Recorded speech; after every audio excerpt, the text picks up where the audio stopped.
market itu, ya market domestik itu kan, atau market itu kan nggak ada yang bisa ngendaliin. Siapa yang bisa ngendaliin market? Dia independen, dia bebas untuk memilih market itu.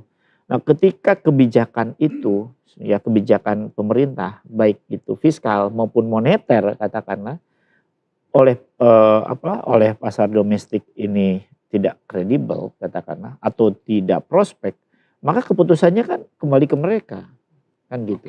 Dan market melihatnya, kalau katakanlah di kebijakan moneter, Bank Indonesia sudah melakukan upaya macam-macam ya. Katakanlah bayangkan ya, sudah menaikkan suku bunga, dinaikin ya, sampai hampir 100 BPS kan, ya, sampai ke 5,75%. Yang kedua, sudah masuk ke pasar spot. Kemudian DNDF gitu ya. Tapi juga jalan jalan lagi. Kan sempat menguat ya. Tapi tiba-tiba kok turun lagi. Nah, jadi seiring dengan kebijakan moneter yang sudah dilakukan BI, seyogianya ya. Bahkan SRBI kan kemarin dinaikin lagi. Iya benar. Nah, justru menurut saya ya, nampaknya ketika Bank Indonesia, meskipun saya lihat sih Bank Indonesia memang kan menaikkan suku bunganya itu di bulan Mei ya. Akan sangat bagus sebenarnya, nggak akan terjadi seperti ini kalau di bulan April tuh. Mungkin kalau kata saya mungkin telat juga ngambil keputusan itu. Tetapi kebijakan fiskalnya seyogianya ikut namanya itu mendorong gitu ya, menopang. Mengapa? Mestinya ketika misalnya Bank Indonesia naikin suku bunga, ya kan rupiah kan punya daya tarik kuat kan, orang bendong. Nah, untuk menyimpannya di mana? Kan di SBN, SRBI itu harusnya kan dinaikin lagi. Kan angkanya kemarin masih di angka di bawah 7 kan. Nah, sekarang kan udah mulai di atas 7. Nah, harusnya betul SBI naik, SRBI-nya naik, SBN-nya naik gitu.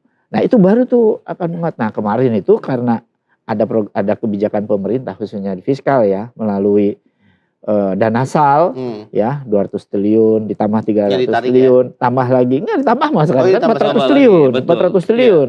Nah itu kan ternyata harapannya kan bisa menopang engine ekonomi kan di publik ya, di masyarakat. Ternyata kan enggak juga.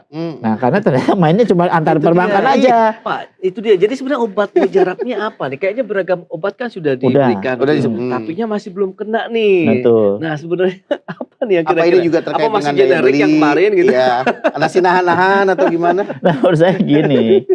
Jadi nampaknya menurut saya ya, kan biasanya masalahnya kan bukan di likuiditas nih. Kalau kemarin Pak Purbaya kan likuiditas, makanya nambah lagi likuiditas. Is okay jika kan ini jika memang itu diperlukan oleh perbankan. Tapi ternyata sebelum itu diberikan injeksi untuk likuiditas, kan sebenarnya justru masalahnya di apa? Di permintaan kreditnya kan. Karena likuiditas itu nggak masalah, bahkan perbankan itu hampir 1.200 triliunan lah di situ. Nah ternyata di likuiditas itu kalau kita misalnya goes sepeda, muter-muter aja gitu duit itu di situ, tidak transmisi ke bawah gitu, tidak netes ke bawah. Nah justru menurut saya sekarang karena ada perilaku market yang harus segera didorong, SBN ya bunganya kan dinaikin ya, orang akan berbondong-bondong tuh, sehingga si si investor capital di global juga akan melihat wah ini destinasi oke nih, prospek nih gitu.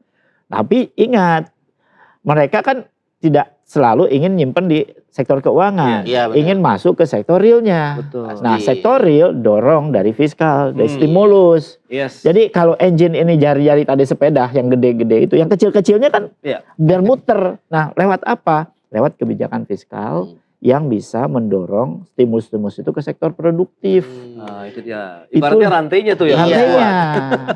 Dibuat lagi rantai-rantai kecil ya. Kalau jam itu kan ada ini yang kecil-kecilnya itu dibuat. Karena kan ekonomi itu sistem. Gearnya ya. Gear-gearnya betul. Kalau gearnya nggak jalan nggak muter juga itu jam. Mungkin ada yang rompal-rompal misalnya gearnya perbaiki kan gitu kira-kira kan lewat kebijakan. Ada debu dikit bersihin gitu kan. Itu yang dilakukan oleh pemerintah. Nah, aku juga penasaran nih soal kan tadi kan soal beberapa ya SBN, SRBI ya salah satunya.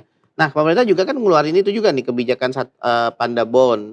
Terus kemudian juga ada Merah Putih Bond. Nah, itu gimana untuk bisa membantu fiskal kita? Iya, sebenarnya bagus saja pemerintah untuk mencari sumber-sumber dana kan. Iya. Cuma masalahnya gini, mau merah putih bond, mau panda bond, atau sebelumnya ada tuh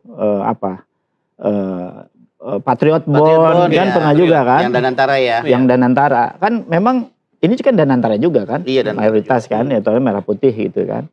Nah tapi menurut saya ya justru harus clear juga aturan mainnya gitu ya.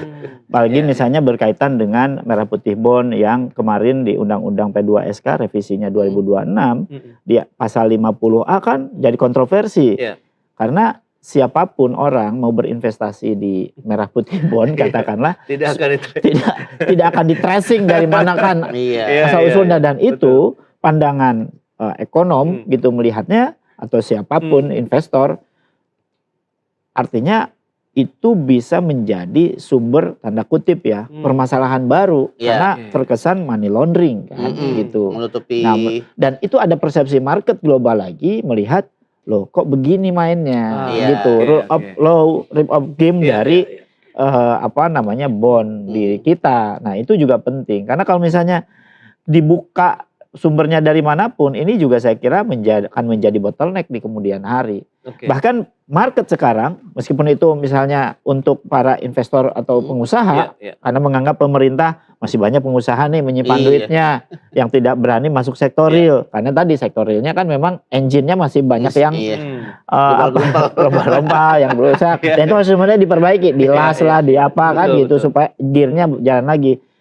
Tapi oke lah, itu bagusnya kan serial ya, itu diperbaiki, ininya juga disempurnakan kan gitu. Kalau misalnya hulu keuangannya ini lewat bond ini katakanlah persepsinya positif, kemudian jelas tata kelolanya, berapa persen yang diperoleh. Bayangkan loh, orang 3%, 2% dibanding dengan SBN. Apa ada yang menyimpan di situ? Daya tariknya apa, Mas? Daya tariknya dia uangnya tidak akan di-tracer. Yang kedua, tidak akan kena pajak. Kedua tuh. Betul. Iya kan? Jadi sebenarnya itu ada karpet merah tuh untuk di situ kan. Nah, ini kan harus jelas juga gitu. Yang menurut saya ketiga yang harus dijelaskan misalnya merah putih bond ini adalah uang ini kalau udah terkumpul untuk apa?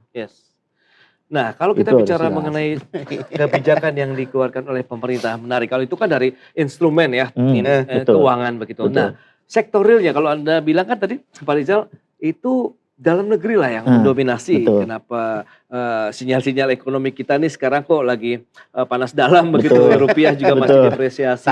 Nah, ini jadi gimana? Sementara kalau kita bicara sektor real, tadi sempat bilang kredit perbankan masih ya stagnan lah bisa dikatakan begitu. Belum lagi ditambah undisbursed loan juga yang masih cukup besar. Nah, ini uangnya sebenarnya ada tapi kok belum muter gitu. Nah, ini nih.